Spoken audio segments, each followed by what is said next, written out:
Hi guys, it's Love and Info with Love and Info. Well, my name is Love and I'm just here to show you guys another video. Give me a second, yeah? I know, I never fell, but I just forget about the details sometimes and that my door doesn't work for that closet. Anyway, so I want to start this this video by doing one of the most rewarding rituals that I've made out of my YouTuber experience, and which is to be thankful, to really show you guys gratitude and tell you guys with words how much you guys mean to me and how thankful I am for every single one of you guys watching this video right now. You guys complete my life. I am a reflection of your light, you know, and I love you guys. You know, you guys give me a life. I can't say no more than that, you know. Every time I'm having a tough time, every time I'm having a good time, I can't wait to come here and tell you guys about it. So thank you for that. Thank you for allowing me to be somebody. So, the subject of today, quick story. So, this morning I went for a run. I'm starting to try and run again. It's like one of my I made it a permanent goal in my life to simply work harder and run more. Like, I write my goals down for like the month or the day, and each single page you're gonna see work harder, run more, make more music, learn how to use GarageBand. You know what I mean? Like, anyway, so I'm running and I got like 10 minutes left on my run, and I'm like, oh, okay, why don't I like to run in circles like around the same area? Like, it stresses me out, you know? So I'm like, well, where should I run now that I have enough time to come back and I don't have to like do extra workout? Because I have this app that tells you how long, you know, you're gonna run in order for you to do what and where. It's called Samsung Health, and it told me that I needed to run 50 minutes at a certain speed, and I had 10 minutes fucking left. So there's this hill that it's like super steep, and I've done it before, you know what I mean? But it never meant so much to me like it did today. Because today, I couldn't do it. I had been running for 40 minutes, and I already went past 2 walls at that point. If any runners in the audience know what I'm talking about, you know.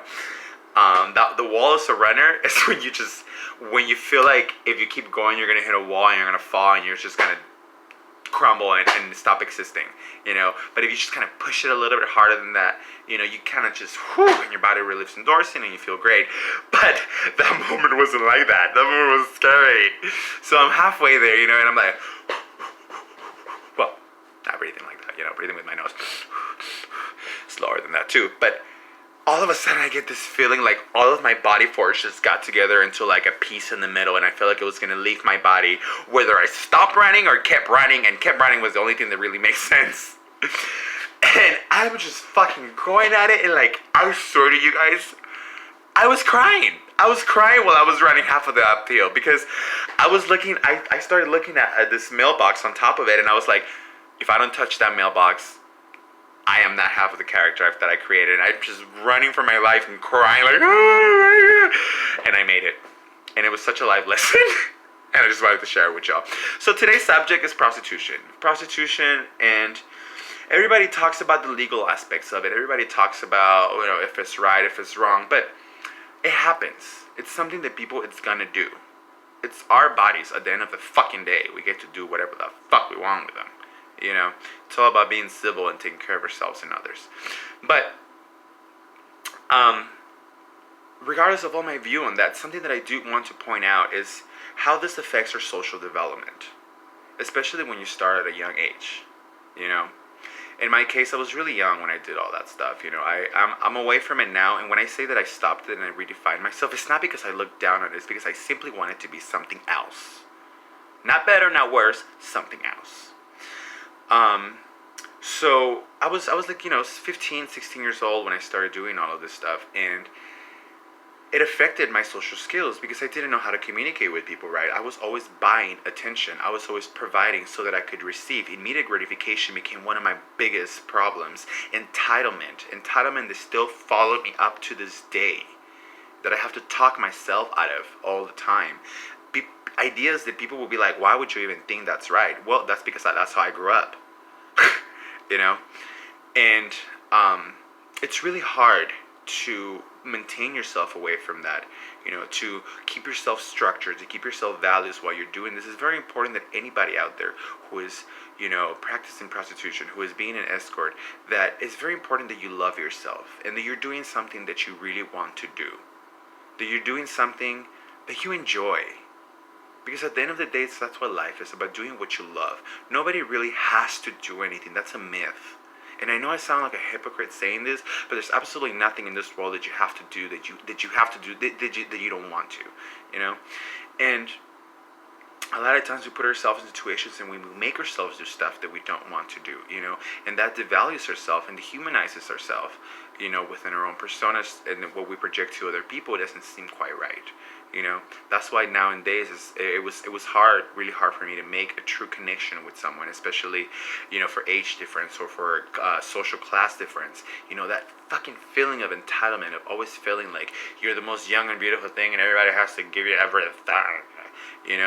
It's something that it's horrible, And also it's like the way that you make this money is like you make it so fucking fast that you're just like, absolutely, at the end of the day, I want to tell you guys right now that 80% of the people that I know that did escorting had absolutely nothing to fucking show for it, including myself at the end of this trip. Nothing. Nothing. New phone, paid by sugar daddy, under sugar daddy's name, not yours. New clothes, ain't gonna be new in a week. And I'm not talking about everybody. Some people have really made it out of that, become porn stars, become this, become that. But in my personal case, it was something that really ate me up alive for a long time. And then afterwards, when I started really getting into the dark scene, like the whole S&M and stuff like that, I didn't notice that I got into it in the wrong reason, because I was getting really personal with it. I was selling my personal anger that I've developed at myself for doing stuff in life that I felt guilty for. And I was giving that to clienteles that were fucking eating it up, because these people that are into that, they're into it, and all they want you to do is be sincere about it, which I was. But what was this doing to me in my insides? It was creating a monster that soon took over me, and I could not control anymore. A monster that spiraled me down to the bottom pit of my most lowest moments. And when I first started realizing who this monster was, and I seen it eye to eye, I crumbled to the floor and I cried. I remember my client left, and I had just been so fucking mean to him. And he was happy. Oh, he was fucking happy as hell. You know what I mean? He'd send me all this fucking money right after and everything, and it was just like, dude, this guy really believes his fantasy. He really, these people don't find themselves worthy of anything, and you're destroying them. Like, he was about to ruin his marriage and all of this stuff, and I stopped talking to him that day, because I was like, it's not worth someone's future over a couple bucks, which were more like a couple bucks, but that's not the fucking point,